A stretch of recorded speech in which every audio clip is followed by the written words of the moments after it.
Tonight was the annual Delacourt Founders Gala, the glittering apex of my family's social calendar. At the center of it all stood my father, Richard Delacourt, a man whose smile was as polished as the marble beneath his feet. The master of ceremonies boomed, "Mr. Richard Delacourt!" Applause filled the hall.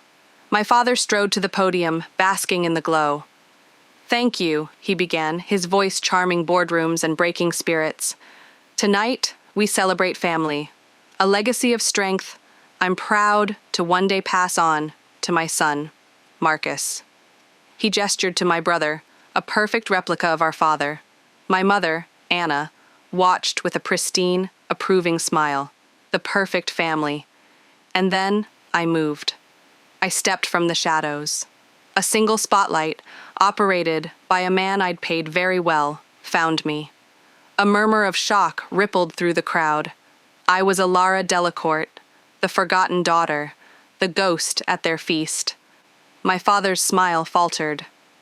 "What is the meaning of this?" he growled. "You are not welcome here." "Oh, I think I am," I said, my voice amplified by a hidden mic. I walked toward the stage, my heels clicking a deliberate rhythm. After all, it's poor form for the majority shareholder to be absent from the Founders' Gala. The silence was absolute. My father's face was a mask of confusion. "What did you say?" "I'll speak slowly, Father," I said, stopping before the stage. "For 3 years, a firm called Nemesis Capital has been acquiring your shares, a thorn in your side you couldn't locate." Recognition, then horror, dawned in his eyes. He and Marcus had spent millions trying to unmask Nemesis Capital. "Last Tuesday," I continued, my voice devoid of emotion, "Nemesis Capital executed its final acquisition, securing a 51% controlling interest in Delacourt Industries." "Majority shareholder?" Marcus choked out, his face pale. "That's impossible." "My company," I finished, my gaze locking onto my father's. "I am Nemesis Capital. This building, the house you sleep in, it all belongs to me now." It was an execution. I saw the arrogance drain from my father, leaving a terrified shell of a man. Marcus stared at me, his eyes wide with a fear usually reserved for those beneath him. He was seeing me, for the first time, not as the strange girl he'd tormented, but as the architect of his ruin. But how did we get here? How did the daughter, once despised and rejected, become the one they now fear? Let's start from the beginning. My 10th birthday was a quiet affair, not by my choice, but by family decree. My brother Marcus, who was 2 years older, had his 10th birthday celebrated with a full-blown carnival in our backyard, complete with a petting zoo, a Ferris wheel, and half the children from his private school. My older sister, Clara, had a lavish princess party where a pony, dyed pink, had been the guest of honor. My birthday fell on a Tuesday. I was allowed to invite 2 friends. I had none. Instead, I sat at the head of our long mahogany dining table. My mother had placed a single sad-looking cupcake in front of me, its vanilla frosting already starting to sweat under the oppressive heat of the dining room. A lone, unlit candle stuck out of it like a tombstone. My father, Richard, sat at the other end of the table, engrossed in the financial news on his tablet. Marcus was snickering with Clara, who was busy texting on her phone. My mother was the only one making an effort, and her effort felt like a chore. "Well, go on, Alara," she said, her voice strained with forced cheerfulness. "Make a wish." I looked at the unlit candle. I didn't know what to wish for. Wishing to be loved felt too large, too impossible. Wishing for a friend felt pathetic, so I just stared at the cupcake. "She's doing it again," Marcus said loudly. "The staring thing, it's creepy." "Marcus, be nice," Anna chided, though her voice lacked any real conviction. "She's just thinking." "She's always just thinking," Clara muttered, not looking up from her phone. "It's like she's not all there." My father finally looked up, his eyes, cold and assessing, landing on me. That was his default expression when he looked at me. Assessment. As if I were a stock that refused to perform, a line item on a balance sheet that was permanently in the red. I wasn't boisterous and charming like Marcus, nor beautiful and socially graceful, like Clara. I was quiet. I was observant. I didn't perform for them, and they couldn't stand it. My silence was not a void. It was a mirror, and they didn't like the reflection. "Alara," my father said, his tone flat, "your mother told you to make a wish." I didn't move. I couldn't. I was trapped in a feedback loop of my own anxiety, the feeling of their collective disappointment, a physical pressure on my chest. I knew what they wanted. They wanted me to be a happy, smiling child. They wanted me to play the part. But I didn't know how. The script felt foreign, the costume ill-fitting. "For God's sake, Richard, just light the candle," my mother sighed, her patience finally snapping. With an exasperated huff, my father stood, walked the length of the table, and lit the candle with a gold-plated lighter. The flame flickered, casting a dancing shadow on my face. "There," he said, standing over me. "It's lit. Now blow it out so we can get on with our evening." I looked up at him, at this man who was supposed to love me unconditionally. I saw nothing in his eyes but irritation, a deep, abiding frustration with my very existence. I took a breath, and in that small moment, a wish finally formed in my mind. It was a dark, formless thing, but it was there. I wish I was someone else. Somewhere else. I blew out the flame. The applause was sparse and half-hearted. My father had already retreated to his end of the table. My siblings were back to ignoring me. My mother took the cupcake away. "I'll have the housekeeper put it in the fridge for you," she said, avoiding my eyes. Later that night, I lay in my bed, the silence of my room a stark contrast to the distant sounds of laughter from the living room, where my family was watching a movie together. I'd crept to the door of my room and listened. I wasn't invited. I was never invited. I was an afterthought, a loose thread in the perfect tapestry of the Delacourt family. I overheard my father's voice, low and serious. "I'm telling you, Anna, there's something wrong with her. It's not normal for a child to be so vacant. She makes people uncomfortable." "She's just shy, Richard," my mother replied, though her defense was weak. Shy? Clara was shy. Alara is unsettling. Have you seen the way she watches people? It's like she's taking notes. It's not right. She's a Delacourt. She's supposed to have presence, charisma. She's a liability. A liability. I was 10 years old, and I was a liability. That was the word he used. Not his daughter. Not a child. A liability. A problem to be managed. That was the night I stopped wishing to be loved by them. Love was a currency I did not possess and could not earn. That night, lying in the dark, I started wishing for something else. Something I didn't have a name for yet. It was a seed planted in the barren soil of my childhood. A tiny, cold thing that would, over many years, grow into a twisted, formidable tree. I didn't want their love anymore. I wanted their fear. The breaking point came 6 years later. I was 16, and my isolation had calcified into a hard, protective shell. I spent my days in the library, not the school library, but the vast, dusty Delacourt family library at home, a room no one else ever entered. It was my sanctuary. I devoured books on history, economics, philosophy, and science. Knowledge was my armor. The more I learned about the world, the more I understood the pathetic small stage on which my family performed their lives. My only tether to any semblance of familial warmth had been my grandmother, my father's mother, a woman with kind eyes and a quiet understanding of my nature. She never asked me to be different. She would sit with me in the library, not saying a word, simply sharing the silence. But she had passed away 6 months prior, and with her went the last buffer between me and my family's unvarnished disdain. The incident that severed the final thread was, like most of their cruelties, cloaked in the language of concern. I came home from school one afternoon and heard my parents talking in my father's study. The door was ajar. I stopped, my hand hovering over the doorknob, my breath caught in my throat. The papers are already drawn up, my father was saying. The Briarwood Institute, it's the best of its kind. They specialize in developmental and emotional disorders. An institution? My mother's voice was laced with a rare note of uncertainty. Richard, isn't that a bit extreme? What will people say? We'll say she's going to an exclusive therapeutic boarding school in Switzerland, he retorted, his voice sharp with impatience. It's for her own good, Anna. She's 16 years old and has the social skills of a feral cat. She's getting worse. Since Mother died, she barely speaks a word. It's time we intervened. This is what Mother would have wanted. He was using my grandmother, my one ally, as a weapon against me. The hypocrisy was so profound it made me nauseous.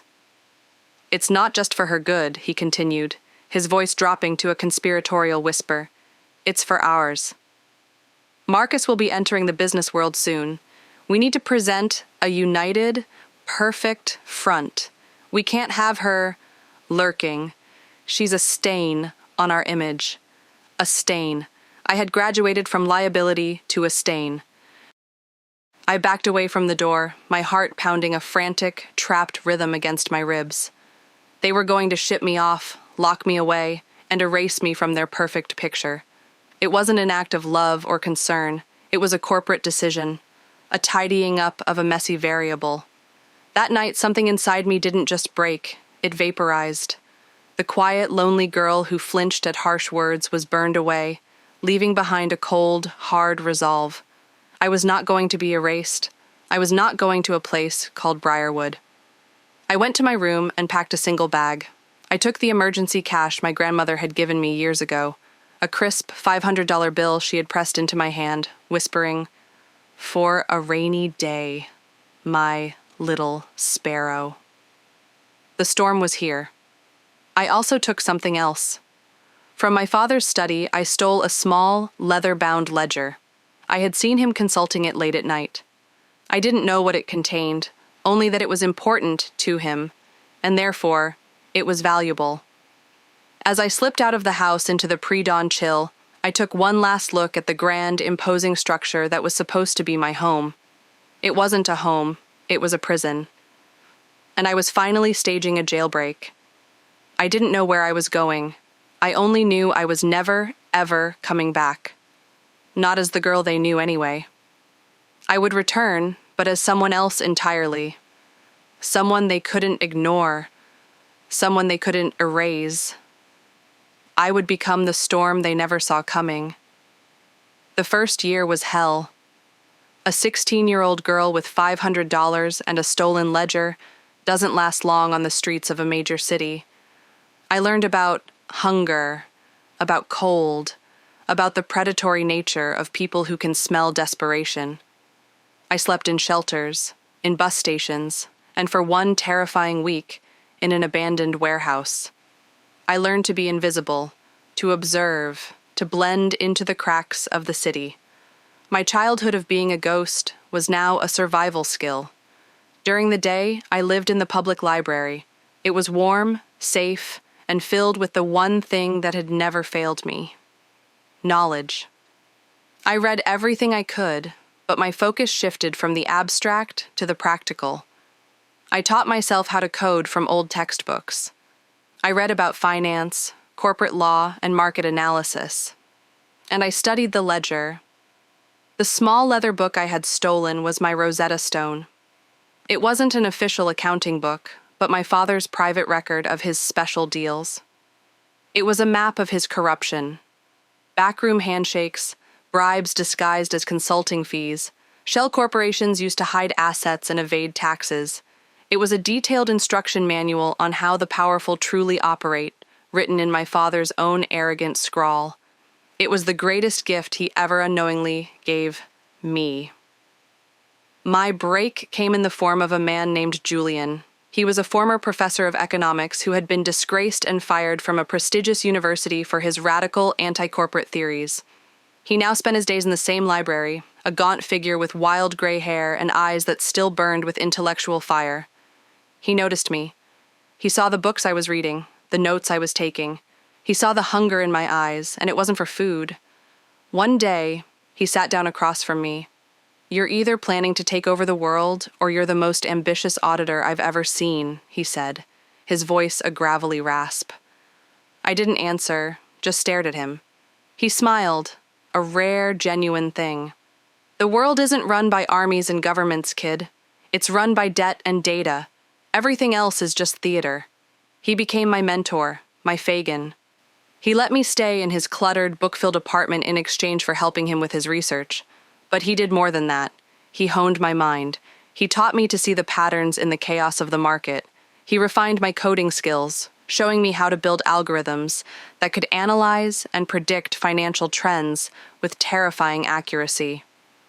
He took my raw intelligence and forged it into a weapon. For 5 years, I vanished from the world. I had no friends, no social life. My entire existence was a monastic devotion to a single goal. I worked odd jobs online, ghostwriting code for freelance developers, saving every penny. I lived on instant noodles and black coffee. While other people my age were going to parties and falling in love, I was building my war machine. The first iteration of my algorithm I called Janus. It was designed to analyze market sentiment by scraping news articles, social media, and financial reports, looking for subtle shifts in language and tone that preceded stock fluctuations. It was my first real weapon. At 21, I had saved enough money to make my first move. Using a series of anonymous proxies and offshore accounts Julian helped me set up, I made my first major investment based on Janus's predictions. It was a high-risk tech stock that everyone else was abandoning. Janus predicted a turnaround based on a patent filing it had unearthed deep in public records. For a week, I didn't sleep. I watched the stock ticker, my heart in my throat. Then it happened. The news of the patent broke, and the stock skyrocketed. I had turned my meager savings into a small fortune. It worked. That was the beginning. I founded Nemesis Capital, an entity that existed only on paper, a ghost in the machine. I funneled my profits back into bigger, bolder investments. Every move was calculated, precise, and utterly anonymous. I built a firewall of shell corporations and digital proxies around myself. I was a phantom, and my wealth was growing exponentially. I never looked at pictures of my family. I never checked their social media. They were a distraction, a weakness. But I followed their company. I watched Delacorte Industries like a hawk. I saw my father's arrogant press releases, Marcus's smug interviews. They were so proud, so secure in their little kingdom.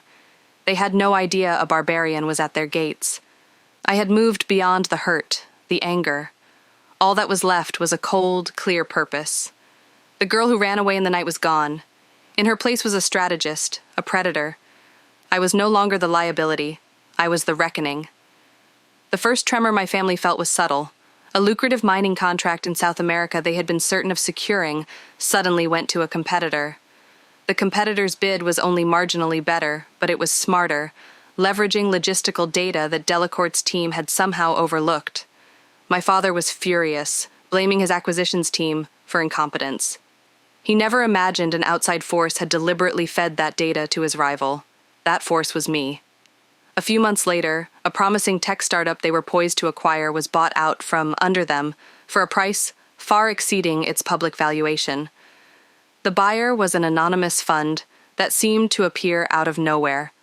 Marcus, who had personally spearheaded the deal, was humiliated. In a rage, he called it the work of a ghost in the market, a term that made me smile when I read it in the financial pages. These were my opening salvos. I wasn't trying to bankrupt them, not yet. I was testing their defenses, mapping their weaknesses, and sowing discord in their ranks. I was bleeding them slowly, letting the pressure build. Through my network, I poached 2 of their top engineers and a senior financial analyst. Delacorte Industries began to develop a reputation as a company that was losing its edge, a lumbering giant that was slow to innovate and consistently outmaneuvered. My father's arrogance was my greatest ally. He couldn't conceive of a world where he wasn't the master manipulator. He blamed his enemies, his board, his own son. The paranoia in the Delacorte boardroom became a tangible thing. Alliances frayed, tempers flared. They were a family of sharks, and I had just thrown a few drops of blood into the water. The fear started to creep in, not of me, but of the unknown. They knew something was wrong. Their world, once so stable and predictable, was becoming unmoored. They were losing control. I made my first direct contact, not as a Lara, but as Nemesis Capital. I had identified a key subsidiary of their company, a logistics firm that was undervalued but essential to their supply chain. It was their Achilles heel. I initiated a hostile takeover bid. The response was swift and panicked. My father retained the best legal team money could buy to fight it. Marcus went on a media blitz, decrying the predatory tactics of this faceless new firm. "We will not be bullied by these Wall Street vultures," Marcus declared on a business news channel, his jaw set in a defiant clench. "Delacorte Industries is a family company, and we will defend it to the last." Watching the clip from my sterile, minimalist apartment overlooking the city, I felt a cold sense of satisfaction. He had no idea he was declaring war on his own sister. I let them fight. I let them spend millions in legal fees. I let them exhaust their resources and their morale. Then, just as they thought they were gaining the upper hand, I launched a second, simultaneous takeover bid on another, more profitable division of their company. It was a classic pincer movement. They were stretched thin, their resources divided. They couldn't fight a war on two fronts. Panic turned to desperation. My father was forced to start liquidating personal assets to fund the legal battle. The perfect facade was cracking under the strain. That's when I knew it was time. I had spent years building my arsenal, sharpening my knives. I had the capital, the leverage, and most importantly, I had the secrets from that little leather ledger. The final phase wasn't just about taking their company. It was about dismantling their legacy, brick by bloody brick. I instructed my team to arrange the final stock acquisition and then bought a ticket to the Founders' Gala. It was time to put a face to the ghost that haunted them. We returned to the ballroom. The air is thick with the fallout of my revelation. My father stands before me, stripped bare in front of his peers, his face a canvas of disbelief and terror. You can't," he stammered, his voice a pathetic whisper. "This is my company. My father built this company." "Your father built a steel mill," I corrected him, my voice cutting through the silence. "You built a house of cards on a foundation of lies. A foundation I know everything about." I nodded to my assistant, who was standing by the main screen at the back of the stage. A document appeared on the screen, a page from a ledger, magnified for all to see. It was my father's handwriting. "This," I announced, "is a page from my father's private ledger. A record of off-book payments to a certain city inspector, ensuring that Delacorte construction sites could bypass pesky safety regulations. Sound familiar, Mr. Henderson?" I looked toward a portly man in the front row who went white as a sheet. Another document flashed on the screen. "And this is a record of a shell corporation, Viridian Exports, used to illegally sell substandard materials to government-funded projects, pocketing the difference. That was your pet project, wasn't it, Marcus?" My brother looked like he was going to be sick. He opened his mouth, but no words came out. I was relentless. I moved through the ledger, page by page, secret by secret. I exposed my father's affair with the wife of a board member, a dalliance that resulted in a lucrative, unearned promotion for the man. I revealed the tax evasion schemes, the insider trading, the deliberate sabotage of a smaller competitor that had driven its founder to suicide, a fact my father had toasted with champagne. With each revelation, I could feel the atmosphere in the room shift from shock to revulsion. The people who had admired and envied my family were now looking at them with contempt. My father, the titan of industry, was being unmasked as a common criminal. Marcus, the golden son, was a fraud. And my mother, the queen of society, was the complicit wife who enjoyed the spoils of corruption. "You see," I said, my voice dropping but losing none of its intensity, "you didn't just reject a daughter. You rejected a witness. The quiet girl you ignored saw everything. The unsettling child you cast out remembered everything. The liability you tried to erase just became your greatest debt. And the bill has come due. I turned back to my father. The fury was gone, replaced by the hollow emptiness of absolute defeat. He looked old, shrunken, pathetic. The board has been officially notified of the change in ownership, I said, my tone now all business. There will be a meeting tomorrow at 9 a.m. Sharp.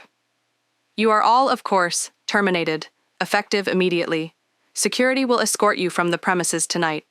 You will be allowed to collect your personal belongings from the house under supervision. You have 1 hour.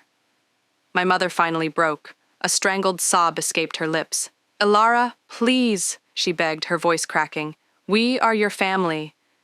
I looked at her, at this woman who had stood by and watched me drown, and I felt nothing. No pity, no anger, just a vast, cold emptiness. You stopped being my family the day you decided I was a stain to be removed, I said. Corporations do that, and as the new CEO, I'm simply liquidating a set of toxic assets. I turned my back on them, on the wreckage of their lives, and walked off the stage. The crowd parted for me as I walked toward the exit, a sea of fearful, awestruck faces. No one dared to meet my eye. They were all afraid of me now. They finally saw me. They finally understood. The aftermath was exactly as I had planned. The story was a media firestorm. The Delacourt name was ruined, synonymous with scandal and corruption. Federal investigations were launched. My father and brother faced a litany of charges. Their friends abandoned them. Their world collapsed. I, on the other hand, thrived. I restructured the company from the ground up. I was ruthless, efficient, and brilliant. I purged the old guard, promoted based on merit, and invested in innovation. Delacourt Industries, under my leadership, became more profitable and powerful than ever. I had everything I had ever thought I wanted. The power, the control, the fear. People who once wouldn't have given me the time of day now scrambled for my approval. Men and women who had whispered about the creepy Delacourt girl now called me a visionary. They didn't love me. They didn't even like me, but they respected my power and they feared my wrath. Sometimes, late at night, I stand in my office, which was once my father's, and look out over the city lights. It's a kingdom built on revenge. A throne forged from pain. I had won. I had vanquished my monsters. But there is a hollowness to the victory. I am admired but have no friends. I am powerful but have no one to share it with. The discipline and cold calculation that allowed me to rise are now the walls of my own prison. I am surrounded by people, yet I have never been more alone. One evening, I catch my reflection in the dark glass of the office window. I see a woman in a severe, expensive suit, her expression hard and unyielding, her eyes cold and assessing. For a terrifying moment, I don't see myself. I see my father. And I am left with the chilling question that haunts my silent, victorious nights. In my quest to destroy the monster that haunted my childhood, did I simply become him? Was justice served? Or did I merely trade one form of emptiness for another? The answer, I fear, is a liability I will carry for the rest of my life.